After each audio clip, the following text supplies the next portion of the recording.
Hi everyone. Today I'm going to be using heightening, evocative, responding, and empathetic conjecture when working with clients Kenny and Elena.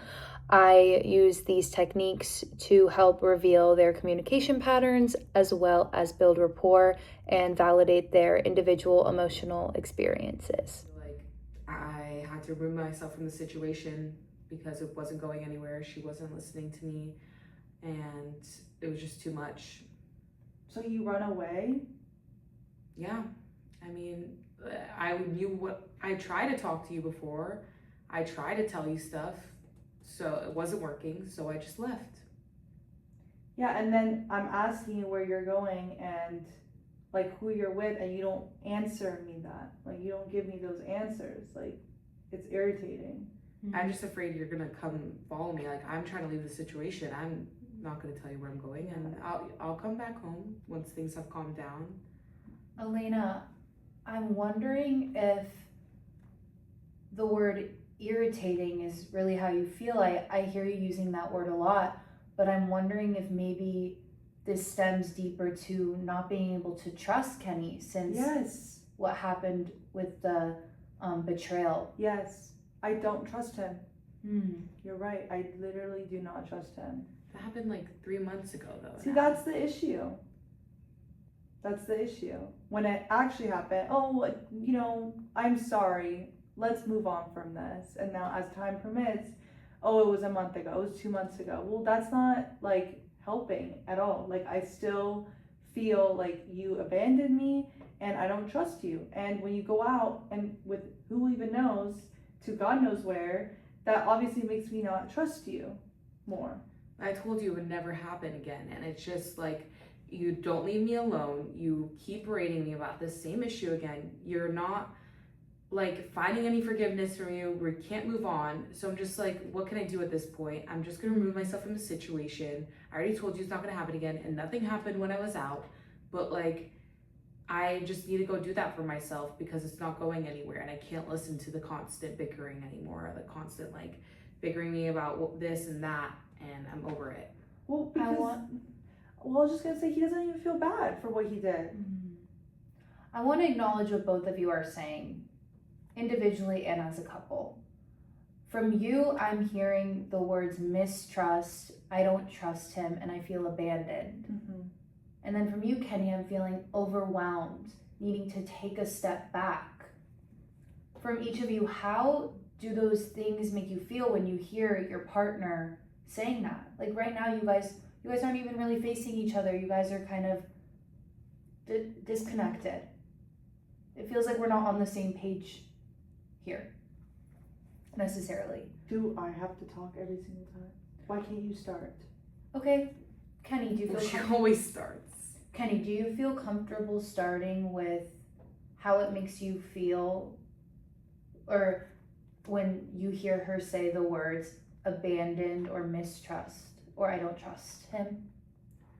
I don't know. I mean, I kind of like don't know what to do. I don't know how to make her trust me anymore. I don't know how we can come back from this. I'm just like, it happened and we have to move on. You have to give me another chance. That's the only way. I feel like you have to see that I'm not going to do it again. And I went out and I know I left, but I didn't do it again. So, well, you know that you didn't do it, but how am I supposed to know? Because actions speak louder than words. So when you tell me it's not going to happen again, but I don't know where you are and who you're with, and you won't tell me where, like, you don't give me an answer, how do you imagine that I think about it? How is that supposed to make me trust you? Or in your words, move on, which you make it sound so freaking easy.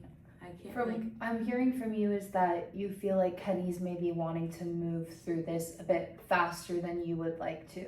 Yeah. It's taking you more time to process and rebuild, and he's maybe more solution oriented or trying to get to a resolution quickly, and you're trying to process. But how does it land for you when Kenny says that he feels berated or overwhelmed by the way you're communicating? How does that land for you? How does that make you feel? I don't know. I mean, it makes me more upset because he will walk away or leave the house, and then that obviously just makes me more furious. Makes you more furious. Yeah. Okay. And I just wish that he felt a little bit remorseful. Like, I imagine what it would even be like if it was the other way around. I wonder if what makes this so painful is, yes, the initial betrayal, but also your sense of safety and foundation is now something that you're questioning. The person that was supposed to provide that for you is maybe not showing up for you in the way that they once used to. Well, I just think growing up in my family, like, everyone was very, like, everyone's loyal, like, Okay. no one, like, there was no abandonment whatsoever between family members. And then what makes this worse is because it was really out of nowhere. Like, I didn't really expect it to happen. Like, I thought he loves me or loved me. I don't even know. I'm just lost. And then when he tells me to just move on, it feels very invalidating. And because you emphasize and prioritize loyalty. yes. And when he wants to move on quickly, you feel disconnected or invalidated. Yeah. I feel extremely disconnected. I feel more disconnected when he doesn't feel that bad and leaves. When you hear her say that she feels disconnected, what does that bring up for you? Hearing her say those things. I mean, I don't know. I don't know where to go. I don't know what to do. I understand she feels disconnected, but I don't know what to do to make her feel better now at this point. I mean, I know I did it, but, like, I can't take it back, like I said.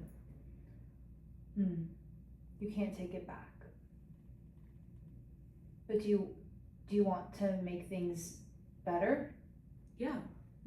But she doesn't seem like she lets me. Part of me wonders, it seems to me like, from what you're saying, is like you do regret what happened, but you might be overwhelmed, or it might feel unfamiliar to sit with these heavy emotions and to experience emotion to such a high level. Does that sound right, maybe? I mean, I don't know. I don't really know about, I've never really talked about emotions much before. Yeah, he just walks away. Or leaves the house. How does talking about emotions right now make you feel? I just feel like overwhelmed again. I keep hearing you bring up the word overwhelmed when you are talking about how the communication pattern makes you feel. Yeah, when she attacks me, I feel overwhelmed. Attacks you. We're just having a conversation. It's not a conversation when you're yelling at me.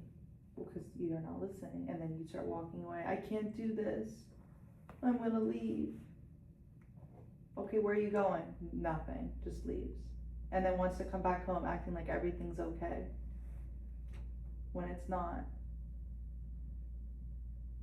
It's almost like the more Elena tries to connect or talk things out and express emotions, the more you pull away or try to focus on a solution, which then in turn also makes her feel more disconnected.